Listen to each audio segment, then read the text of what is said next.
Usamah bin Zaid, panglima perang termuda di zaman Rasulullah. Usamah bin Zaid merupakan panglima perang yang mendapat julukan terhormat, Hibu Rasulillah, yang berarti orang yang dicintai Rasulullah. Semasa hidup, ia banyak mendapat perlakuan istimewa dari Rasulullah. Mulai dari mendapat pembelaan sampai dipercaya untuk menjadi pemimpin pasukan Islam di usia masih sangat muda. Usamah bin Zaid pun dapat membuktikan kehebatannya, di mana ia dan pasukannya menjadi kekuatan Muslim pertama yang berhasil menyerang wilayah Bizantium. Penaklukannya itu juga membuka jalan bagi penyerangan Muslim selanjutnya atas Levan dan Mesir. Asal-usul, Usamah bin Zaid atau yang bernama lengkap Usamah bin Zaid bin Haritsah bin Syurahbil bin Ka'ab bin Abdil, Uzza bin Yazid bin Umrul Qais lahir di Mekah pada tahun 612. Ia adalah putra dari Zaid bin Haritsah, pelayan yang sempat diangkat anak oleh Nabi Muhammad. Dari garis keturunan, ia juga masih berkeluarga dengan Bani Kalb. Ibunya yang bernama Ummu Aiman adalah budak peninggalan ayah Nabi Muhammad, yang juga merawat dan mengasuh Nabi sejak kecil. Kendati demikian, Nabi sangat menyayangi Usamah dan kedua orang tuanya. Lahir di lingkungan keluarga Nabi, Usamah menjadi salah satu orang pertama yang masuk Islam. Sewaktu masih berusia 18 tahun, Usamah bin Zaid telah diangkat oleh Rasulullah untuk menjadi panglima perang. Ditolak dalam Perang Uhud. Perang Uhud adalah pertempuran antara kaum Muslim dan kaum Quraisy pada tanggal 23 Maret tahun 625.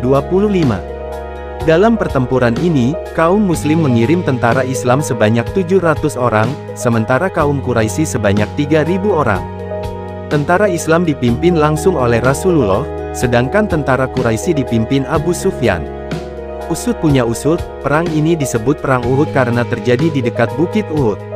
Ketika pertempuran berlangsung, Usamah bersama beberapa pemuda menghadap Nabi Muhammad guna meminta izin untuk ikut berjihad. Rasulullah pun mengizinkan para pemuda yang dianggap sudah memenuhi kriteria dalam jihad fisabilillah.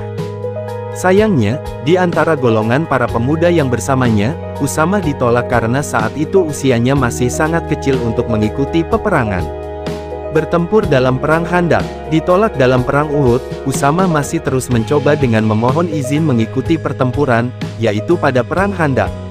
Perang Khandaq terjadi pada bulan Syawal tahun 5 Hijriah atau 627 M, yaitu aksi pengepungan Madinah yang dipelopori oleh pasukan gabungan antara kaum Quraisy Mekah dan Yahudi Bani Nadir. Sekali lagi, Usamah masih meminta izin untuk mengikuti perang tersebut. Pada akhirnya, Rasulullah pun memberikan izin. Selain itu, Usamah juga bertempur bersama Rasulullah dalam Perang Hunain. Pemimpin Muslim melawan Romawi. Sebelum wafat, Nabi Muhammad menunjuk Usamah bin Zaid sebagai panglima perang yang akan menyerang wilayah Kekaisaran Bizantium di Balkan. Akan tetapi, sebagian besar dari kaum Ansar meminta kepada Umar bin Khattab untuk mengusulkan kepada Rasulullah jika sebaiknya yang memimpin adalah seseorang yang lebih tua dan berpengalaman dibanding Usamah. Umar bin Khattab pun menyampaikan usulan itu kepada Rasulullah. Begitu mendengar usulan tersebut, Nabi Muhammad marah. Nabi sudah mempercayakan Usamah bin Zaid untuk memimpin pasukan Islam mengusir Romawi dan tidak akan membatalkannya.